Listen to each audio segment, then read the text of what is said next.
আমার কথায় যদি ভুল হয় দয়া করে আমাকে পরামর্শ দিবেন, আমি শুধরে নেব। কিন্তু আমার খুব বলতে ইচ্ছা করে, জানতে ইচ্ছা করে যে বাংলাদেশটা কি এখন এমন হয়ে গেল যে জোর যার মুল্লুক তার, বা দাবি করলেই সব পাওয়া যায়? এটা কেমন বাংলাদেশ? যখন যে যার মতো করে দাবি করবে আর যারা রাষ্ট্রের দায়িত্ব থাকবে তাদের সেই দাবি পূরণ করতে হবে, সে হোক যৌক্তিক অযৌক্তিক। ধরুন এনসিপির কথা বলি, তারা কোটা আন্দোলন শুরু করেছিল, সেই আন্দোলন একসময় থেমে গিয়েছিল। তাদের নেতারাই সংবাদ সম্মেলন করে বলেছিল এটা আমরা বন্ধ ঘোষণা করলাম, আপনারা বন্ধ করেন, এর সাথে আমাদের এখন আর কোনো সম্পর্ক নাই। কিন্তু সেই আন্দোলন যখন রাজনৈতিক নেতাকর্মীরা সরকার পতনের আন্দোলনে রূপান্তরিত করলো, তাদের কিন্তু নিরাপদে নিয়ে গেছিল। তারা যখন বেরিয়ে এসে দেখলো এখন আমরা আন্দোলনের পক্ষে থাকলেও আন্দোলন সফল, না থাকলেও সফল, তখন তারা আবার তার ক্রেডিটটা নিয়ে নিল, তারা আবার সামনে চলে আসলো। যাই হোক, সেই বিতর্কে যাব না। জুলাইয়ের কত মানুষ শহীদ হলো, আহত হলো, তাদের এখনো পূর্ণাঙ্গ চিকিৎসা হলো না, পুনর্বাসন হলো না, অথচ তারা রাজনৈতিক দল গঠন করলো, তাদের সংসার হলো, গাড়ি বাড়ি হলো, অনেক কিছু যেগুলো আস্তে আস্তে বের হবে। আজ বের না হোক, ইউনূস সাহেব যাওয়ার পরে আস্তে আস্তে বের হবে এবং তাদের হিসাব দিতে হবে। কারণ হাসিনার মতো এত শক্তিশালী একজন নেত্রী, সে যাওয়ার পরও এখন দুদক তার বিরুদ্ধে মামলা করে, অথচ তিনি যখন ক্ষমতায় ছিল তাকে জিহুজুর জিহুজুর করেছে।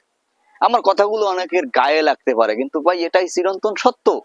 ক্ষমতা না থাকলে তাকে, ওই দেলোয়ার সাইদি বলেছিল যে পুলিশ যেমন সেলুট দেয় না, যে তোর ক্ষমতা আছে তাই সেলুট দিলাম, আর ক্ষমতা না থাকলে এই যে পা দিয়ে, ঠিক তেমনি ক্ষমতা থেকে যাওয়ার পরও তাদের এই অবস্থা হবে।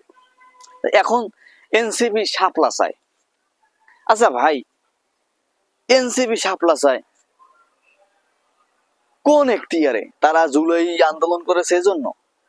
যদি তারা জুলাইয়ের শহীদদের পরিবারের সাথে, জুলাইয়ের আন্দোলনে যারা আহত হয়েছে, পঙ্গুত্ব বরণ করেছে, তাদেরকে নিয়ে একটা সমাবেশ করে, শুধু তাদেরকে নিয়ে, তারপরে যদি বলতো আমরা আপনাদের জন্য একটা, আপনাদের সম্মানের জন্য, আপনাদের ত্যাগ, আপনাদের দাবি দেওয়া বাস্তবায়নের জন্য আমরা একটা সংগঠন বা রাজনৈতিক দল গঠন করতে চাই, আপনারা কি আমাদের সম্মতি দিয়েছেন?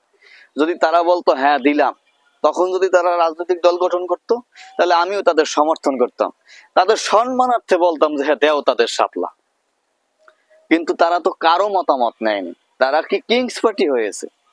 তো কিংস পার্টি যা চাইবে তাই পাবে। ধরলাম তাই চাইলো, তাই হলো। তাহলে ধরেন 20 বছর পরে বা 30 বছর পরে আবার এই আওয়ামী লীগ ক্ষমতায় আসলো, তখন যদি তারাও চায় যে 2024 সালে যা হয়েছিল সব রাষ্ট্রবিরোধী অন্যায় হয়েছিল, এগুলো সব বাতিল হয়ে যাবে। আবার তখনও যদি কেউ আন্দোলন করে নতুন একটা রাজনৈতিক দল হয়, তারা যদি আইসা বলে আমাদের প্রতীক দেবা জাতীয় পতাকা, আমরা ওই জাতীয় পতাকার প্রতীক হিসাবে চাই, তা না হলে নির্বাচন হতে দেব না, এটা করব সেটা করব, সেটাও কি নির্বাচন কমিশনের মেনে নিতে হবে? এটা কাম্য না হয় ভাই। নির্বাচনের কমিশনের স্বাধীনতা খর্ব হবে যদি এনসিপি কে শাপলা প্রতীক দেওয়া হয়, শাপলার কলিও দেওয়া হয়। তারা দাবি করতে পারে, কিন্তু এই দাবির কোনো যৌক্তিকতা নেই। নুরুর কি অবদান কম আছে নাকি? নুরু যদি এখন বলে যে আমারে শাপলা প্রতীক দাও, আবার কেউ এসে বলবে আমারে দেবা দোয়েল, কেউ বলবে আমি জাতীয় মাছ নেব, এইভাবে চলতে থাকবে। এটা হলো জুলাই বাংলাদেশ, এটা হলো জুলাইয়ের চেতনা। কি বলবো তোমাদের মানুষ কোনো একদিন ঘৃণা ভরে প্রত্যাখ্যান করবে, যদি তোমরা এই ধরনের মন মানসিকতা থেকে ফিরে না আসতে পারো। কথাগুলো ভালো লাগলে শেয়ার করবেন, আপনারাও আপনাদের জায়গা থেকে এই বিষয়ে কথা বলবেন।